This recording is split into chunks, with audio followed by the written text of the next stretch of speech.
Hello, my beautiful human family. This is Ashen Wolf here, and today we are going to be talking about the ego and how it can be your greatest hack to empowerment ever. The ego, what is it at the end of the day? It's a perspective that holds the information or the truth of your individual perspective, and it can come through the mind, it can come through the emotions, it comes through any access point that we have to the filter of reality that is our individual identity. And you as an individual hold so much value to this universe and such a unique perspective and such a unique value to this universe that is unable to be found anywhere else. That being said, we have an extreme and obvious identification with what our ego feels and sees at any given moment, obviously, because it's us. And it's our filter to reality. And so, of course,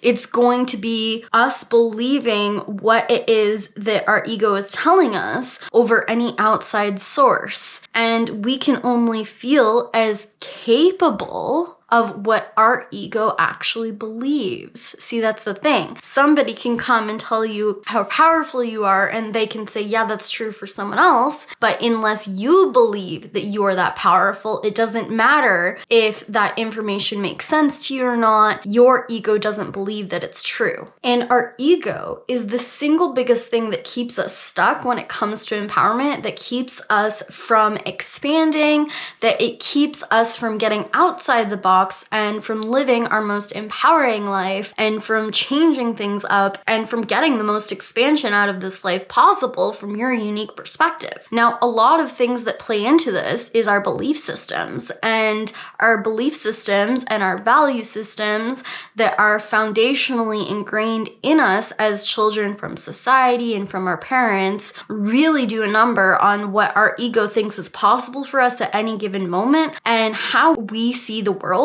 and therefore what we see as possible for us from the world. The ego is like this. You can be literally sitting there on the couch being like, I'm feeling so comfortable right now. I feel so tired. I feel so mentally depleted. Life is just too much. There is literally no reality where I see myself getting off of this couch right now because it just feels too good and I don't want anything else in this moment but to lie here and do nothing. And if that is your limited perspective and you don't look past that, you are going to believe that, buy into that, and see that through fully. Whereas if you question that and say, but hey, isn't it also true that even though I feel mentally depleted right now, I've actually had enough rest and it's more my mental and emotional state? Actually, I think I really need to get out of the house. I really need to get my hormones and my chemicals rushing right now. I really need to do something either for health or comfort or fun. I really need to do something different right now other than just be on the couch. And you can see that through and question that fully. And you can literally look at how happy you would be and how good you would feel once you actually did that thing and got out there. Now, your ego in that present moment was only focusing on the here and now of this mental state. And it wasn't looking past that mental state or that emotional state to see any other benefit or any other reality or any other thing that it could do. It was just in this here and now present moment. I don't feel mentally good in this moment. And so I'm just going to stay in that feeling and stay in this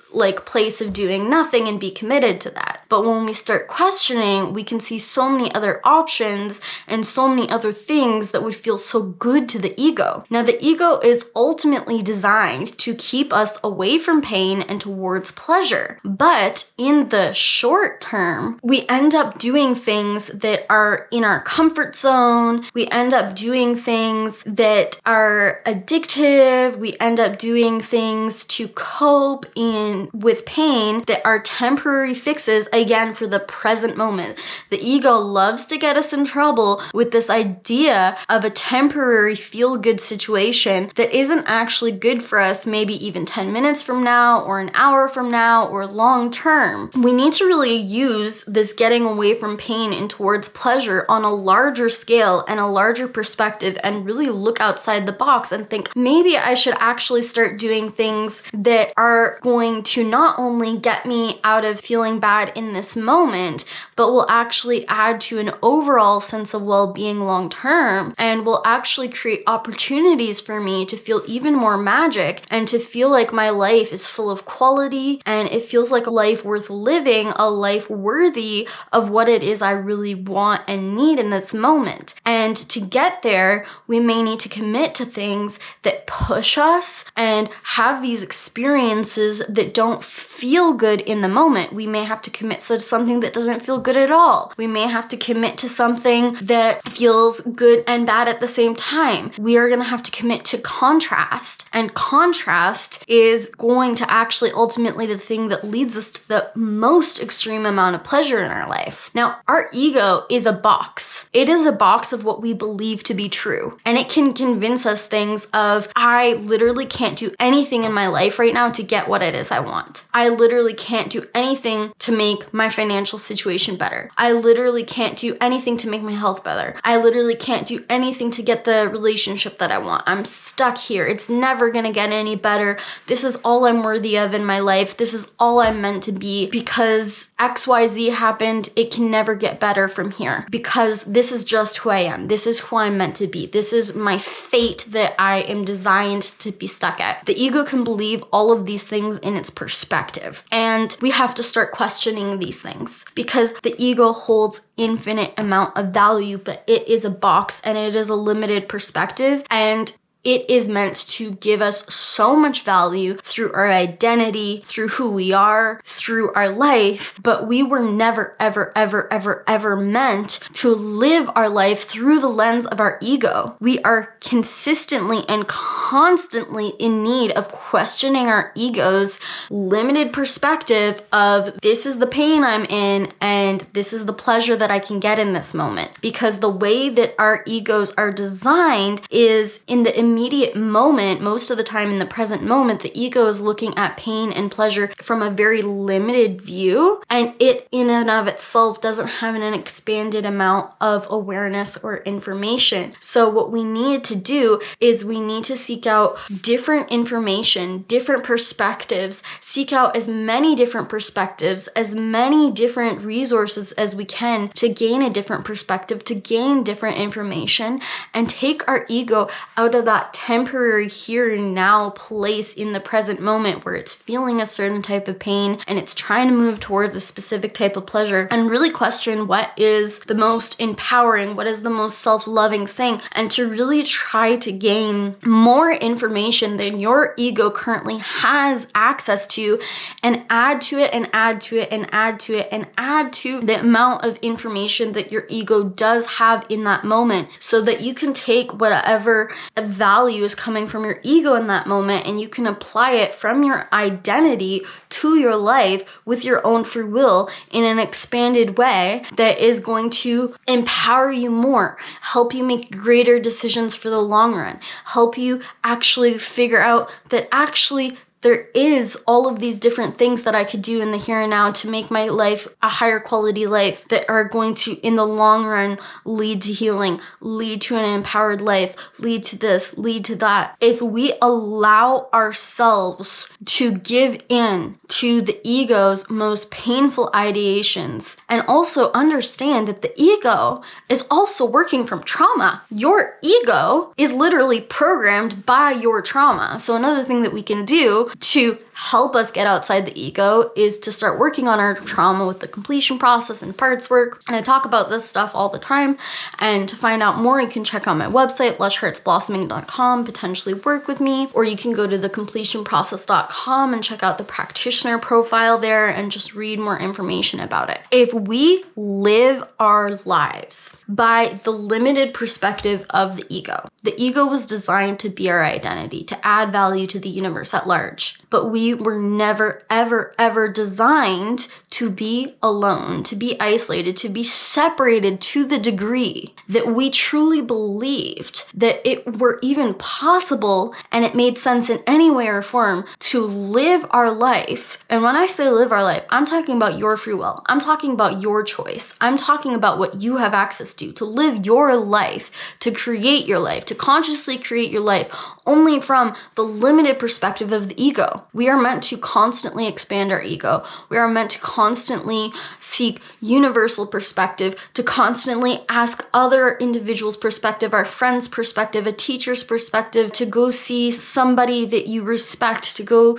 to some course or some information, to constantly seek outside information and outside the box, because we are an interdependent universe. And the more that we understand that we are a group consciousness species, that we are a tribal species, and that we are unity consciousness, and we are the most powerful when we are multidimensional in nature, when we are a group organism, and we are the least powerful when we are living from our single organism viewpoint, which is the ego. And so interdependence is the key to break free of the ego but still gain value from it. And that means to allow yourself to constantly question your ego and to constantly seek outside resources so that you can become more powerful by gaining not only the resources and perspective of yourself, but also the resources and the perspective of group consciousness of humanity at large. And it is through our free will and our choice that we get to decide to give in to a temporary ideation of feeling a certain kind of pain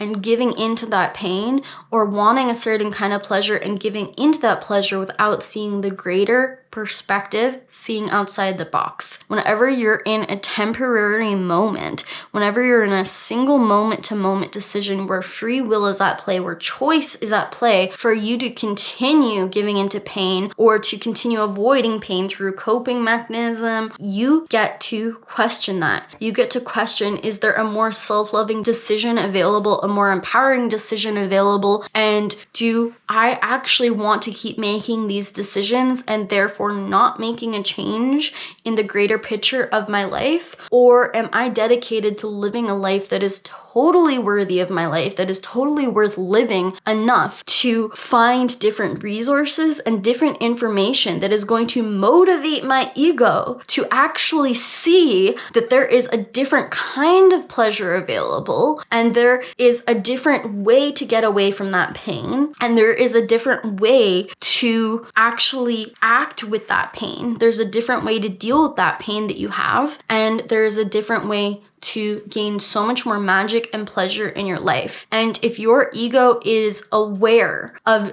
its options, of the different paths available to you, of the different choices you can make at any given moment, on any given day, on any given week, and any given life decision that you make, if you seek out as many different options and as much different information on those options as possible and question, you're going to be making much more informed decisions, much more empowered decisions, and you will therefore be a more integrated state of ego, which knows that you are not alone on this planet. You're not a single organism on this planet, but we are in this together. We are collective consciousness. We are humanity consciousness. Your human family is here for you, and we all want you to live a better life. We all want you to live a life that feels good to you, and there are resources available to you to make better decisions, and your choices at the end of the day ultimately discern who you're going to be tomorrow, who you're going to be next week. And no matter where we are now or how hopeless our life feels now, there is always a place of improvement available to us. There is a next step to a next step to a next step, and anybody, no matter where they're starting from, can get to a place of total empowerment and to start finding the pleasure from life and escaping suffering. But it takes total commitment. It takes the willingness to tell yourself that you are ready for a change and you are going to do whatever it takes to be the one to make that change, and to accept and realize that change is available to any single person on this planet. It's going to look different for everybody. There's going to be different challenges for everybody, different diversity for everybody, and different magic benefit for everybody in any given moment. But no matter where you are and no matter where you're going, you can always find a place out of anything, and you can always find a place into total empowerment. And there are so many different people on this planet who are a role model to the fact that you can get out of any situation no matter how bad it is, because we are powerful. We are so much more powerful. We are a trillion to the 10th times more powerful than you have been led to believe. And I believe in you.